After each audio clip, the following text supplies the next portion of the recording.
Welcome to the diagnostic section of treatcolic.com. What we'd like to try and do here is get you a better diagnosis.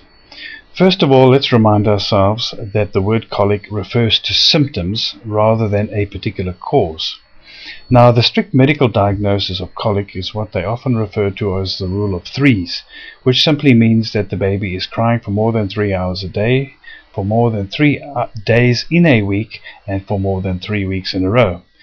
You can see that this is a very general diagnosis, and I believe we can do much better than this. There are 4 broad categories of colic, and these cover 90% of all cases. Colic can get worse as time goes by, and you might end up with a situation where there are symptoms from more than one category of colic. By far the largest cause of colic symptoms is trapped gas, and there are 2 areas where gas tends to pocket and cause problems. The first is the stomach, and the second is the intestines. There are some fairly reliable symptoms of gassy colic. The first one is if your baby has a hard and bloated abdominal area, and if your baby is refluxing or bringing up excessive milk, or if they are moaning and groaning in their sleep. If your baby is doing any or all of these, you can be reasonably sure that you have one of the types of gassy colic.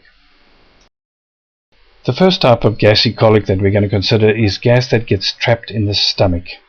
If your baby doesn't burp well on a regular basis, they will likely develop symptoms of stomach colic.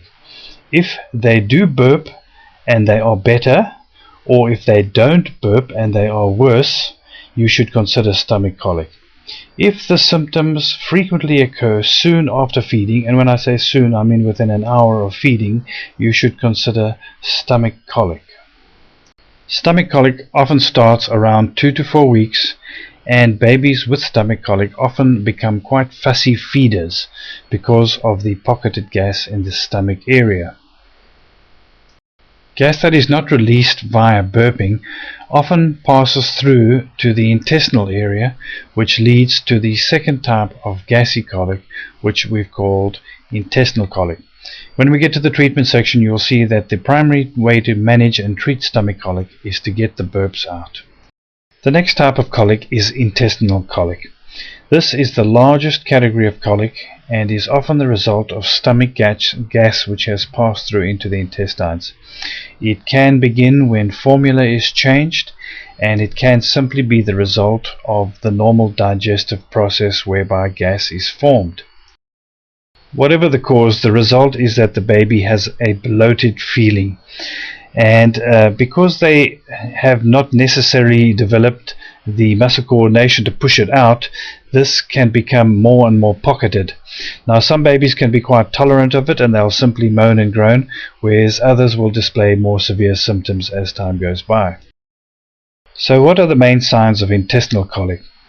Cramping becomes a major symptom. The abdominal area often feels very tense and hard and can even appear bloated. It might be distended towards the one side, and your baby will often moan and groan. Often this can last for hours, and it can even continue when they are asleep. And this is a primary differentiating factor between a muscular type of colic and a gassy colic. Gassy colic babies tend to moan and groan even when they are asleep. Other symptoms of intestinal colic is a baby that is pushing incessantly. They also like to kick their legs and arms out. They often become more and more contracted as time goes by, with their knees to their chest and their hands in little fists, and their bodies often start to feel stiffer than they did in the early weeks. This category of colic is the one that tends to get worse as the weeks go by. Bloating worsens and cramping increases, the crying spells grow longer and more intense, and the sleep becomes very restless and broken. The next stage of intestinal colic is usually marked by reflux. This simply adds to the misery, with the acid burn keeping your baby up at night. This leads to prolonged crying spells, commonly in the evening and at night. Anti-acid medication may be helpful to cure the symptoms, but not necessarily the cause. And so with your baby in frequent pain and discomfort, their system becomes overwhelmed. This in turn can lead to the worst category of colic, which we call neurological colic. To cure intestinal gas, we are going to need to untrap those pockets of gas that are in the abdominal area. We call these techniques release techniques, and they are a natural and holistic way of unlocking that gas without needing to resort to medication only. The next type of colic is muscular colic. Now this is very different from gassy colic, although the symptoms may be similar. The pattern is often very different. Symptoms usually are present from birth or within the first week, which is very different from the other types of colic, which usually only start at 2 to 4 weeks. Muscular colic is more common in cesarean births, probably because the baby is not stretched out as it passes through the birth canal. Forceful deliveries such as ventouse and forceps deliveries can cause a strain or sprain type of injury, especially to the neck. And premature deliveries or premature babies, often for the similar reason that cesarean babies have problems. Their bodies are often very stiff and tight right from the beginning, and their hips are often contracted in a forward type of position. With muscular colic, your baby often burps and passes wind quite regularly and without much difficulty. They usually relax when they sleep, meaning they don't moan and groan as much as you find with gassy colics. Their neck may be restricted to one side, which you might notice in their preference for breastfeeding from one side or another, and they are much more likely to arch backwards than to contract forwards. We might not be able to help all types of muscular colic. Sometimes there is a vertebra that's misaligned or a nerve that is getting pinched, and this is best treated by a chiropractor who specializes in colic. But the goal of our treatment will be to relax tension in the baby's musculoskeletal system. You must try and stretch your baby because they can't do it for themselves. Massage techniques are often used to relax the muscles. The next category of colic is what we call neurological colic. It is marked by inconsolable crying and is the classic overwhelmed baby. They can cry and cramp for many hours a day, although they do have good days in between. The syndrome is not fully understood.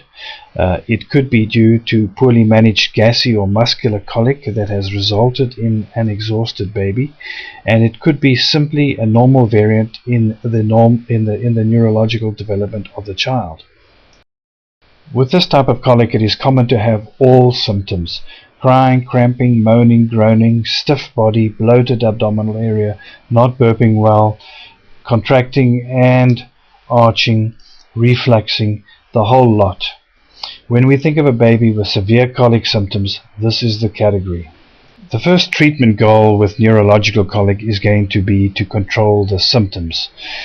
You should already start to think about avoiding crowds and excessive contact with non-family members as far as possible. Avoid loud background noises, television, radio, etc. Simply avoid overstimulation. In fact, we need to understimulate this baby until we break the cycle. By now you probably have a fairly good idea of what type of colic you are dealing with. I'd like you to go to the treatment slideshow for the section that sounds most like with the type of colic that you are dealing with. If you're not sure, then simply start at the top and do all of the sections.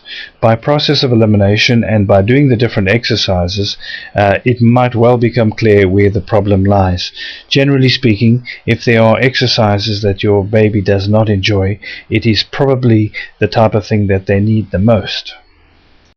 If none of these situations sounds like yours, you may simply be battling with a fretful baby. They do have bad patches, they're growing very fast, perhaps they're achy. Try some of the muscular colic stretches and massages which might help to relax them, and watch the do's and don'ts video. There might be some simple little tips there that might make a difference. Some babies throw up an excessive amount of milk. If they are not worried about this, then don't be concerned.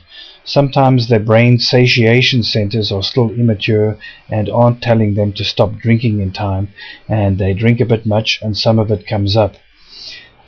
If, however, the treatment that we recommend and that you've tried for a few weeks is not working, then reflux is one of the main reasons, and you may need to see a specialist for appropriate medication, because the acid can pool and cause colic-like symptoms. There are other reasons that your baby might display colic-like symptoms, but these are uncommon and hard to diagnose. If your situation does not respond to our protocol within a few weeks, or if they are worsening, see your pediatrician for further evaluation. This is the end of the diagnostic video. If you are unsure, please listen to it again. Please watch the do's and don'ts video next, and then go to the section that most sounds like your situation.